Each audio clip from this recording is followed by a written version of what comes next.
Olá, queridos, tudo bem? Família abençoada do Senhor, que bom ter você aqui em mais um dia tão especial na presença de Deus, e tenho certeza que hoje você continuará aprendendo sobre esse assunto tão importante que é autoridade espiritual. Hoje falaremos sobre aqueles a quem Deus delega autoridade. Obedecer à autoridade delegada e ser uma autoridade delegada. Os filhos de Deus não devem apenas aprender a reconhecer a autoridade, mas também procurar aqueles a quem devem obedecer. O centurião falou ao Senhor Jesus: "Eu também sou homem sujeito à autoridade e com soldados sob o meu comando." Ele era realmente um homem que reconhecia a autoridade. Cada um dos filhos de Deus deve procurar alguma autoridade a quem obedecer, para que se coordene devidamente com os outros. É triste dizer, entretanto, que muitos têm fracassado nesse ponto. Como podemos obedecer se não sabemos a quem obedecer? Na igreja, há muitas autoridades delegadas a quem devemos submissão. Submetendo-nos a elas, submetemo-nos a Deus. Não devemos escolher a quem obedecer, mas aprender a sujeitar-nos a todas as autoridades governantes. Não existe ninguém apto a ser autoridade delegada por Deus se não aprender primeiro a sujeitar-se à autoridade. É essencial que aprendamos a ficar sujeitos uns aos outros e às autoridades delegadas. 3 requisitos para uma autoridade delegada. Além do conhecimento pessoal de autoridade e uma vida vivida sob autoridade, a autoridade delegada por Deus necessita preencher 3 requisitos principais. Reconhecer que toda autoridade procede de Deus. Cada pessoa chamada para ser uma autoridade delegada deve se lembrar de que não há autoridade que não venha de Deus. As autoridades que existem foram por Ele estabelecidas, Romanos 13:1. Ela mesma não é autoridade e ninguém pode constituir-se autoridade. As suas opiniões, ideias e pensamentos não são melhores que os dos outros. Só o que vem de Deus constitui autoridade e merece a obediência do homem. Tudo o que podemos fazer é executar a autoridade de Deus. Não podemos criar autoridade por nós mesmos. O policial e o juiz executam a autoridade e aplicam a lei, mas não devem eles mesmos escrever a lei. Do mesmo modo, os que são colocados em posição de autoridade na igreja simplesmente representam a autoridade de Deus. A autoridade destes deve-se ao fato de que ocupam uma posição representativa, não porque tenham algum mérito mais excelente que os demais. Estar em posição de autoridade não depende de ter ideias ou pensamentos, depende de conhecer a vontade de Deus. A medida do conhecimento que a pessoa tem da vontade de Deus é a medida de sua autoridade delegada. Isso não tem a ver com ideias abundantes, fortes opiniões ou nobres pensamentos que ela possa ter. Na verdade, a pessoa que é forte em si mesma, ela deve ser grandemente temida na igreja. Muitos irmãos e irmãs jovens ainda não aprenderam a reconhecer a vontade de Deus. Por isso, Deus os colocou sob autoridade.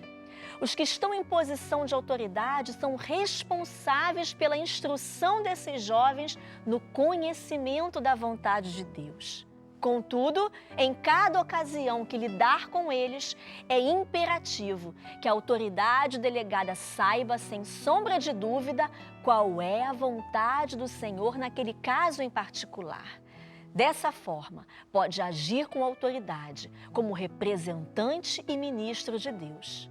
Fora dessa compreensão, não existe autoridade que possa exigir obediência. Ninguém é capaz de ocupar a posição de autoridade delegada por Deus se não aprender a obedecer à autoridade de Deus e compreender a sua vontade. Eis um exemplo. Se um homem representa determinada companhia na negociação de um contrato, antes de assinar o contrato, ele deve consultar o seu gerente geral. Ele não pode assinar o acordo independentemente. Do mesmo modo, aquele que age como autoridade delegada por Deus precisa conhecer a vontade e o caminho de Deus antes de exercer a autoridade. Jamais deve dar uma ordem que Deus não tenha dado. Se disser o que os outros devem fazer sem que seja reconhecido por Deus, representará a si mesmo e não a Deus. Por isso, exige-se dele que primeiro conheça a vontade de Deus para agir em nome deste. Depois, a sua ação ficará sob a aprovação de Deus. Seja o que for que venha do homem, é inteiramente destituído de autoridade, pois desse modo ele só pode representar a si mesmo. Em razão disso, devemos aprender a elevar-nos e aprofundar-nos nas coisas espirituais. Nós precisamos de um conhecimento mais abundante da vontade de Deus e dos caminhos de Deus. O que fazemos deve refletir o que aprendemos de Deus e o que dizemos deve emanar daquilo que experimentamos nele. Não há autoridade, exceto a de Deus. Se nada vimos diante de Deus, então não temos absolutamente nenhuma autoridade diante dos homens.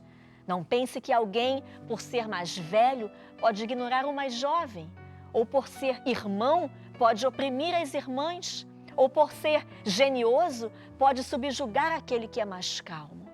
Se alguém tentar fazer isso, não será bem-sucedido. Aquele que deseja que os outros se sujeitem à autoridade, deve, ele mesmo, aprender a reconhecer a autoridade de Deus. Negar a si mesmo. Até que saiba qual é a vontade de Deus, a pessoa deve manter a boca fechada. Não deve exercer a autoridade de forma leviana. Provavelmente você é o único em todo o mundo que considera a sua opinião a melhor de todas, não é? Pessoas cheias de opinião, de ideias, de pensamentos subjetivos devem ser temidas. Elas gostam de dar conselhos a todo mundo. Apossam-se de cada oportunidade para impor as suas ideias. Deus não pode jamais usar para representar a sua autoridade uma pessoa com tantas ideias, com tantas opiniões e com tantos pensamentos. Se não formos totalmente quebrantados pelo Senhor, não estaremos qualificados como autoridade delegada por Deus. Deus convoca-nos para representar a sua autoridade, não para a substituir. Deus é soberano em sua personalidade e em sua posição. A vontade é dele. Ele jamais consulta o homem, nem permite que alguém seja o seu conselheiro. Isso não implica dizer que para sermos usados por Deus, não podemos ter nenhuma opinião, nenhum pensamento e nenhum julgamento, de modo algum, não é isso. Isso simplesmente quer dizer que a sua inteligência, que as suas opiniões e que os seus pensamentos devem ser quebrantados. Em posição de autoridade delegada, não devemos expressar os nossos pontos de vista, nem desejar ardentemente interferir nos negócios dos outros. Alguns parecem considerar-se como aquelas cortes supremas de justiça. Eles imaginam que sabem tudo na igreja e tudo no mundo. Eles têm opinião pronta sobre tudo, sobre todos. Eles apresentam os seus ensinamentos como se fosse o evangelho. Sabe tudo, pode fazer tudo. As suas opiniões e métodos são incontáveis, como os muitos itens de uma mercearia. Essa pessoa é basicamente desqualificada como autoridade, porque a exigência básica para ser autoridade por Deus é não abrigar nenhum pensamento ou opinião pessoal. No muito falar, logo nos esquecemos de nós mesmos e revelamos o ego verdadeiro. Oh, como precisamos ser fulminados pela luz de Deus. Como Balaão, em Números 22, 25, temos de ser empurrados de encontro à parede para que o nosso pé seja esmagado. Depois, sentiremos dor ao nos movimentar e não teremos mais coragem de falar de forma leviana. Não é necessário aconselhar a pessoa que teve o pé esmagado a que ande devagar, é? Por meio de experiências como essas, podemos ser libertos de nós mesmos.